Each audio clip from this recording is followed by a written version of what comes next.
नमस्कार, मी Amreen Khan. Aurangabad UCN TV network मध्ये आपले स्वागत. आता एक नजर आजच्या ठळक घडामोडींवरती. बिहार विधानसभा निवडणुकीतील NDAच्या बहुमताचा क्रांती चौकात भाजपच्या मंत्री व कार्यकर्त्यांनी साजरा केला विजय उत्सव. महाराष्ट्राची निवडणूक असताना खूप आधी उद्धव ठाकरेंचा CM पदाकरिता चेहरा घोषित केला असता आणि खूप आधी जागा वाटप केली असती तर परिणाम वेगळे असते. तीच चूक बिहारमध्ये पुन्हा एकदा झाली. अंबादास दानवेंची प्रतिक्रिया. मोदी सरकार व नितीश कुमार यांनी बिहारच्या जनतेला जे हवे तेच दिले. मंत्री शिरसाट यांचे बिहार निवडणुकीवर मत.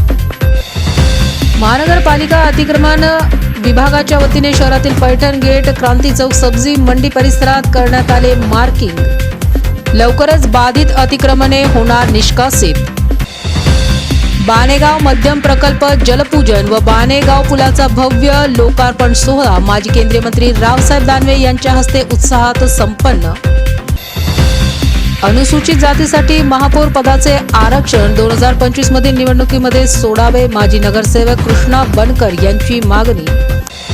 50 वर्षीय महिलेने तणावापोटी घेतला गळफास. या आत्महत्येस उस्मानपुरा पोलीस ठाण्याचे PI जबाबदार असल्याचे मृत महिलेच्या मुलाचे आरोप.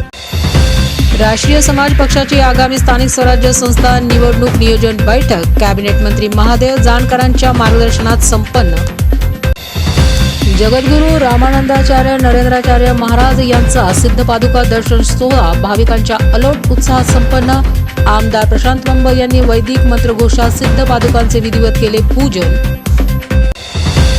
जवाहरनगर पोलिसांनी रेकॉर्डवरील मोबाईल चोरट्यास अटक करीत 45,000 रुपये किमतीचे मोबाईल मुद्देमाल केला जप्त. हेगडेवार रुग्णालयात बालरोग तज्ज्ञ अभिषेक परेलकरांच्या मार्गदर्शनाखाली लहान मुलांचे औक्षण करीत साजरी करण्यात आला बाल दिवस. माणकी येथील 87 एकर जागेमधून 27 एकर जागेत इमाम आणि मौजन यांना घरे देण्यात यावी मागणी करिता वक्फ बोर्ड समोर उपोषण सुरू.